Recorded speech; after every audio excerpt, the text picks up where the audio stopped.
നമസ്കാരം. കന്യാകുമാരി മുതൽ കാസർഗോഡ് വരെ എന്ന അതിമനോഹരമായ എപ്പിസോഡിൻ്റെ അടുത്ത ഒരു അധ്യായത്തിലേക്ക് എവരെയും സ്വാഗതം ചെയ്യുകയാണ്.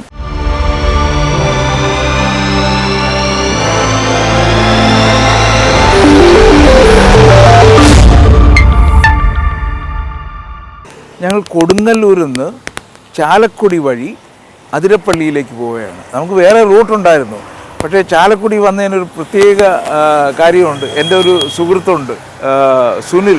ഇദ്ദേഹം ഇവിടുത്തെ ടൂറിസം ഡെവലപ്പ് ചെയ്യുന്ന ഒരു പാർട്ടിയാണ്. ധാരാളം കാറുകളും ബസ്സുകളും ഒക്കെ ഉള്ള പാർട്ടിയാണ്. നമസ്കാരം സുനിലെ.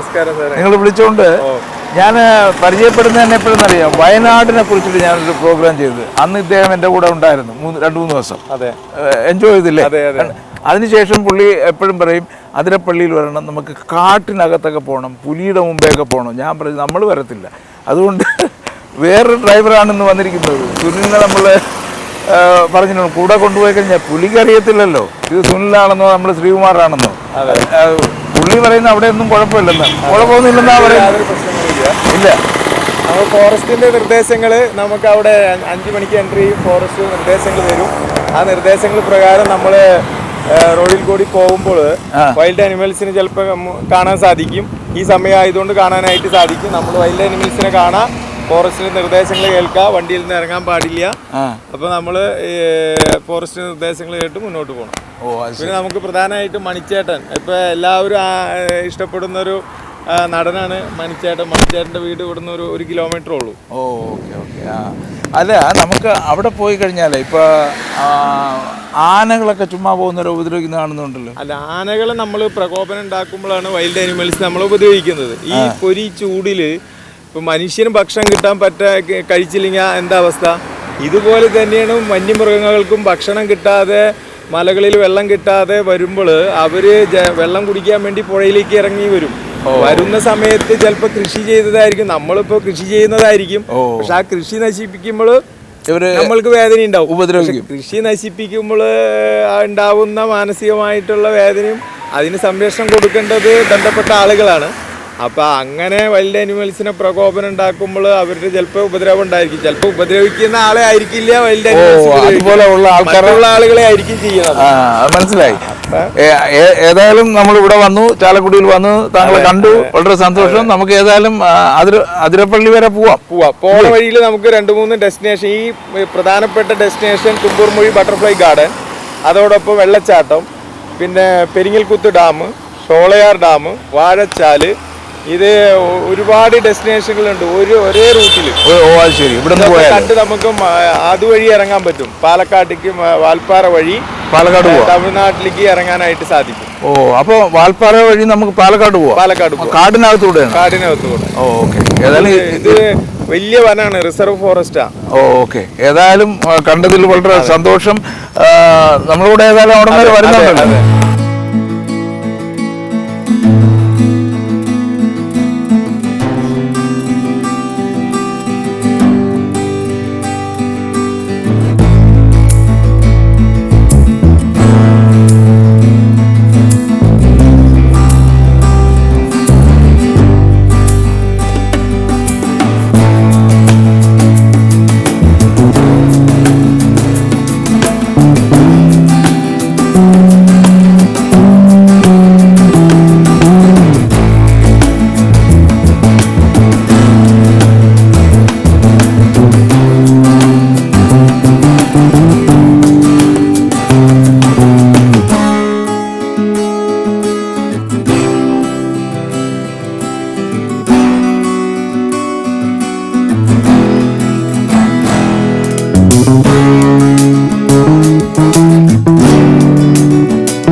നമ്മൾ വന്നിരിക്കുന്നത് തുമ്പൂർ മൊഴി ബട്ടർഫ്ലൈ ഗാർഡൻ, തൃശ്ശൂർ ജില്ലയിലാണ്. നമ്മൾ ഈ ഇതുവഴി കടന്നു പോകുന്നതല്ലേ, അപ്പോൾ ആതിരപ്പള്ളിയിലേക്ക് പോകാനായിട്ട് പോകുന്ന വഴിയാണ് നമ്മളിവിടെ ഇറങ്ങിയത്. ഇപ്പോൾ തുമ്പൂർ മൊഴി ബട്ടർഫ്ലൈ ഗാർഡൻ എന്ന് പറഞ്ഞാൽ നമുക്ക് ഒരു ദിവസം ഇവിടെ വന്നു കഴിഞ്ഞാൽ ഫുൾ എക്സ്പ്ലോർ ചെയ്യാനുള്ള കാര്യങ്ങളെല്ലാം ഇവിടെ ഉണ്ട്. ഇവിടെ ഹാങ്ങിങ് ബ്രിഡ്ജുണ്ട്. അതുമാത്രമല്ല, ഇതിൻ്റെ അപ്പുറത്തെ സൈഡിൽ പോയാൽ തന്നെയും ഇത്തരം സ്ഥലം അവിടെയും കാണാൻ കഴിയുമെന്നുള്ളതാണ്. ഇവിടെ വിവിധ തരം ബട്ടർഫ്ലൈസിനെ കാണാൻ കഴിയും. നമുക്ക് ഏതായാലും ഒന്ന് ശ്രമിച്ചു നോക്കാം, കാണാൻ പറ്റുമോ എന്ന്.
ഈ തുമ്പൂർ മൊഴി ബട്ടർഫ്ലൈ ഗാർഡൻ ഒന്നും എനിക്ക് നേരത്തെ അറിയത്തില്ലായിരുന്നു. നമ്മളിപ്പോൾ ഇതുവഴി കടന്നു പോകുമ്പോൾ കണ്ട കാഴ്ചകളാണ് ഈ കാണുന്നത്. ഇവിടെ വന്നു കഴിഞ്ഞാൽ ഇത് ഇപ്പോൾ കുറച്ച് വരൾച്ച ഉള്ളത് കൊണ്ടാണ് ഇത് ഇങ്ങനെ കിടക്കുന്നത്. മാത്രമല്ല, ഇത് തൃശ്ശൂർ ജില്ലയും അത് എറണാകുളവുമാണ്.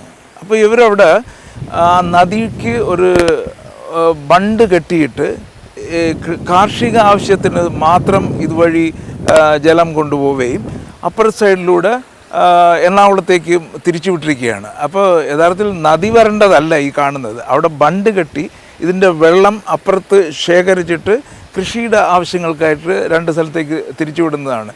ഇത് ശരിക്കും ഒരു വനമാണ്. അപ്പോൾ ഇത്തരം കാഴ്ചകൾ ഇഷ്ടപ്പെടുന്നവർക്കാണെങ്കിൽ തീർച്ചയായിട്ടും ഈ തുമ്പൂർ മൊഴി ബട്ടർഫ്ലൈ ഗാർഡൻ ഒരു ശരിക്കും എക്സൈറ്റിംഗ് ആയിട്ട് കാണാൻ പറ്റിയ ഒരു സ്ഥലം കൂടിയാണ്.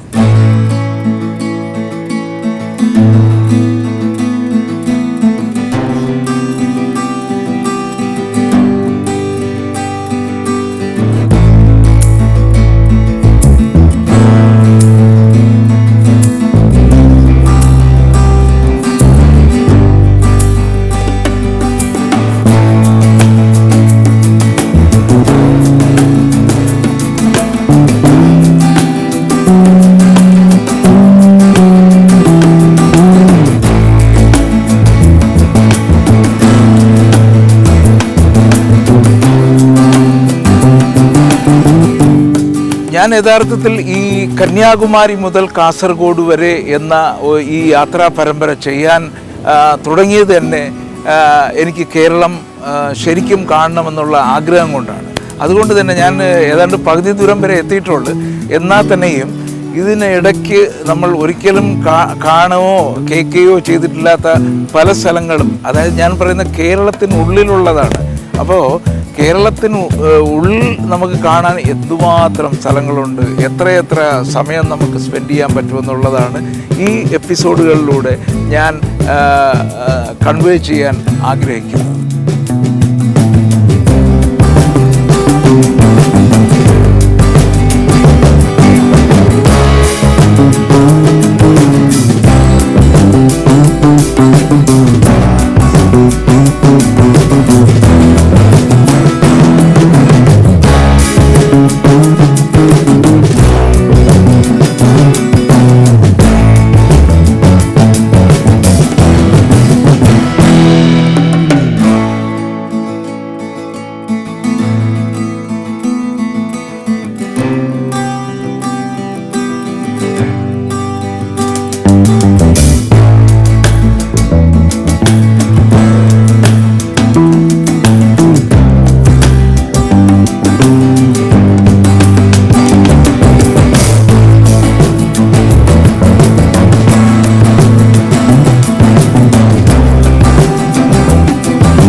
തുമ്പൂർ മൊഴി ബട്ടർഫ്ലൈ ഗാർഡനിൽ നിന്ന് ഒരു 10 മിനിറ്റ് ഉള്ളിലേക്ക് വന്നു കഴിഞ്ഞാൽ നമുക്ക് ഈ ആതിരപ്പള്ളി വെള്ളച്ചാട്ടം കാണാൻ പറ്റും. നമുക്കിവിടെ കാണുന്നുണ്ടല്ലോ ഈ ആ മൂന്നും നമുക്ക് വ്യക്തമായിട്ട് കാണാൻ പറ്റും.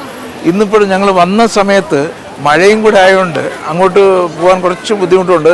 മാത്രമല്ല വേറൊരു സ്ഥലത്ത് എത്തേണ്ടതുകൊണ്ട് ഇവിടെ വന്നു കഴിഞ്ഞാൽ ആതിരപ്പള്ളി വെള്ളച്ചാട്ടം ഇതിൻ്റെ താഴെ പോയി കഴിഞ്ഞാൽ നമുക്ക് ഏതാണ്ട് കുറച്ച് ഒരു ഡേ സ്പെൻഡ് ചെയ്യാനുള്ള കാര്യങ്ങൾ എല്ലാം ഇവിടെ ആതിരപ്പള്ളി വെള്ളച്ചാട്ടത്തിൻ്റെ താഴ്ഭാഗത്തും മോൾ ഭാഗത്തും ഉണ്ട്. മാത്രമല്ല ഇവിടെ വന്നു കഴിഞ്ഞാൽ നിങ്ങൾക്ക് വന്യമൃഗങ്ങളെ കാണുകയും ചെയ്യാം. ഞങ്ങളിവിടെ പെട്ടെന്ന് ഇവിടെ നിന്ന് പോകേണ്ടി വരുന്ന കാരണമെന്ന് വെച്ച് കഴിഞ്ഞാൽ ഞങ്ങളിവിടെ വന്നപ്പോൾ അപ്രതീക്ഷിതമായിട്ട് മഴയാണ്, നല്ല മഴയാണ്. മഴ വന്ന കാരണം കാറ് താഴോട്ട് പോയാൽ സ്ലിപ്പാവും എന്ന് വിചാരിച്ചിട്ട് അവരങ്ങോട്ട് വിടുന്നില്ല. നമുക്കിവിടെ നോക്കിയാൽ തന്നെ കാണാൻ പറ്റും ധാരാളം ആൾക്കാർ താഴെ നിൽപ്പുണ്ട്. ഈ മഴ തുടങ്ങുന്ന മുമ്പ് പോയവരാണ്. അവർ കുറച്ച് കഴിയുമ്പോൾ അവിടെ നിന്ന് അവരെ പറഞ്ഞു വിടുകയായിരിക്കും. ഏതായാലും പ്രകൃതി നമുക്ക് വേണ്ടി ഒരുക്കിയിരിക്കുന്ന ഒരു വിസ്മയമാണ് ആതിരപ്പള്ളി വാട്ടർഫോൾ എന്ന് പറയുന്നത്. മാത്രമല്ല ഈ വരുന്ന വഴികളെല്ലാം അതിമനോഹരമായിരുന്നു. ആനകൾ ഇറങ്ങുന്ന സ്ഥലങ്ങൾ ഒരുപാട് സ്ഥലത്ത് കണ്ടു. പക്ഷേ നമ്മളാനയൊന്നും കണ്ടില്ലെങ്കിലും അവിടെ എല്ലാം ബോർഡ് വെച്ചിട്ടുണ്ട്, അത് നമുക്ക് കാണാൻ പറ്റും. അത് ഇറങ്ങിപ്പോയിരിക്കുന്നതും അവിടെ എല്ലാം മരങ്ങൾ മറച്ചിട്ടിരിക്കുന്നതൊക്കെ കാണാൻ കഴിഞ്ഞു. ഏതായാലും ഇത് നമുക്ക് പ്രകൃതി ഒരുക്കിയിരിക്കുന്ന ഒരു വിസ്മയമാണ്. ഇത് യാതൊരു കാരണവശാലും മിസ് ചെയ്യാൻ പാടില്ലാത്തൊരു സ്ഥലമാണ്.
ഇത് നമ്മൾ വാഴച്ചാൽ വെള്ളച്ചാട്ടം എന്ന് പറയുന്നത് ഇവിടെയാണ്. ഇവിടെ എൻട്രി ഫീ ഉണ്ട്, ടിക്കറ്റ് കൗണ്ടറൊക്കെ ഉണ്ട്. അതിനകത്തോട്ട് കയറിപ്പോയി കഴിഞ്ഞാൽ നമുക്ക് വാഴച്ചാൽ വെള്ളച്ചാട്ടം കാണാൻ കഴിയും. നമ്മളിവിടെ നിന്ന് ചെയ്യുന്നതെന്ന് വെച്ചാൽ ഇതിനകത്തോട്ടുള്ള ഇങ്ങോട്ടൊരു ഫോറസ്റ്റാണ്, 55 കിലോമീറ്റർ ഫോറസ്റ്റാണ്. അപ്പോൾ ഇത് നമ്മൾ എത്തിയപ്പോൾ വൈകുന്നേരം ആയിപ്പോവുകയും ചെയ്തു. ഇനിയിപ്പോൾ വന്യമൃഗങ്ങളൊക്കെ ഇറങ്ങുന്നു എന്ന് പറയുന്ന സമയം കൂടെ ആയി. ഏതായാലും ഞങ്ങൾ ഇതുവഴി 55 കിലോമീറ്റർ വനത്തിലൂടെ ട്രാവൽ ചെയ്യുന്നുണ്ട്. അതിനിടയ്ക്ക് ഒരു സ്ഥലത്തിറങ്ങി ഞങ്ങൾ ഫുഡും കഴിക്കുന്നുണ്ട്. അപ്പോൾ എപ്പോഴെങ്കിലും നമ്മൾ നാട്ടിൽ വരുമ്പോൾ ഇങ്ങനെയുള്ള ചെറിയ ചെറിയ അഡ്വഞ്ചറസ് ആയിട്ടുള്ള സ്ഥലത്തുകൂടെ പോകുന്നത് നല്ലതായിരിക്കും. നമുക്ക് കേരളം എത്രയോ സ്ഥലങ്ങൾ കാണാൻ കിടക്കുന്നു. അതുകൊണ്ട് ഇതെല്ലാം ഒരു ചെറിയ ഒരു മിനി അഡ്വഞ്ചറായിട്ട് എടുത്തു കഴിഞ്ഞാൽ ഏറ്റവും നല്ലതാണ്. ആതിരപ്പള്ളി വെള്ളച്ചാട്ടം കാണുക, നമുക്ക് ഇവിടെ വന്ന് ഈ അടുത്ത വെള്ളച്ചാട്ടവും കാണാൻ കഴിയുന്നതാണ്.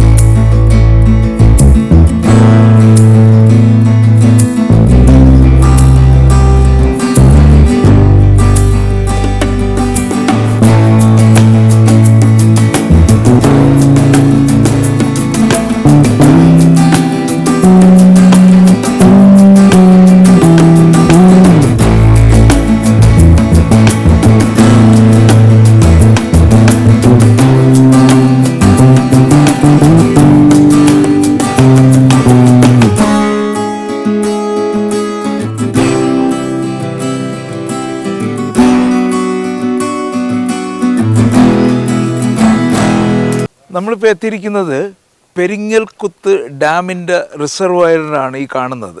ഇതിൻ്റെ ഏതായാലും ഡാം അവിടെ തുറക്കുന്നതെല്ലാം അപ്പുറത്തെ വശത്താണ്. അവിടെ ഡാം തുറന്നു കഴിഞ്ഞാൽ വെള്ളം അങ്ങോട്ട് പോകുന്നു. ഇവിടെ വെള്ളപ്പൊക്കം ഉണ്ടായ സമയത്ത് ഇതെല്ലാം നിറഞ്ഞ് കവിഞ്ഞ് ഡാമിൻ്റെ മുകളിൽ കൂടെ പോയെന്നാണ് പറയുന്നത്. അങ്ങനെയാണ് അവർ ഡാമെല്ലാം തുറന്നു വിടുകയും മൊത്തം വെള്ളപ്പൊക്കം ഉണ്ടാവുകയും ചെയ്തത് എന്നാണ് പറയുന്നത്. നമുക്കിവിടെ തന്നെ വന്നാൽ കാണാൻ പറ്റും. ഇങ്ങനത്തെ ഡാമുകളൊന്നും ഒരുപക്ഷെ എല്ലാവരും അങ്ങ് കേട്ട് കാണണമെന്നില്ല, ഇല്ലേ? നമ്മളിവിടെ ഇതുവഴി വന്നത് കൊണ്ടാണ് ഇങ്ങനെ പെരിങ്ങൽകുത്ത് ഡാമും ഇങ്ങനെ ഇതിൻ്റെ റിസർവെയറും. പക്ഷേ ഞങ്ങളിങ്ങോട്ട് വന്നപ്പോൾ എല്ലാം തിക്ക് കാടാണ്, വനമാണ്, തിക്ക് ഫോറസ്റ്റിലൂടെയാണ് വന്നത്. അപ്പോൾ ഇനിയും നമ്മൾ ഇവിടുന്ന് പോകുന്നതും അങ്ങനെ തന്നെ ഒരു 55 കിലോമീറ്റർ ഈ കാടിൻ്റെ ഉള്ളിൽ കൂടെയാണ്. ഞങ്ങൾ റെക്കോർഡിങ് ചെയ്ത് വന്ന് സമയം കുറച്ച് ലേറ്റായി പോയതുകൊണ്ട് ഇപ്പോൾ തന്നെ 5 മണി കഴിഞ്ഞു. ഉച്ചയ്ക്കുള്ള ഫുഡ് ഇവിടെ നിന്ന് കഴിച്ചിട്ട് നേരം ഇരുട്ടും മുമ്പ് വനത്തിലൂടെ അങ്ങേ അറ്റം എത്തണമെന്നാണ് ഞങ്ങൾ പ്രതീക്ഷിക്കുന്നത്. ഏതായാലും കന്യാകുമാരി മുതൽ കാസർഗോഡ് വരെ എന്ന് പറയുന്ന ഞങ്ങളുടെ ഈ പരമ്പര ഫോളോ ചെയ്ത് കഴിഞ്ഞാൽ കേരളത്തിൽ ഒരു പക്ഷേ നിങ്ങൾ ഒരിക്കലും കണ്ടിട്ടില്ലാത്ത ഒരുപാട് സ്ഥലങ്ങൾ കാണാനും പറ്റും. വ്യത്യസ്തമായ ഇതുപോലെയുള്ള ഡാമുകളും അതിനെ ചുറ്റിപ്പറ്റിയുള്ള കാഴ്ചകളും കാണാൻ കഴിയും എന്നുള്ളതാണ് ഈ പ്രോഗ്രാമിൻ്റെ മറ്റൊരു പ്രത്യേകത.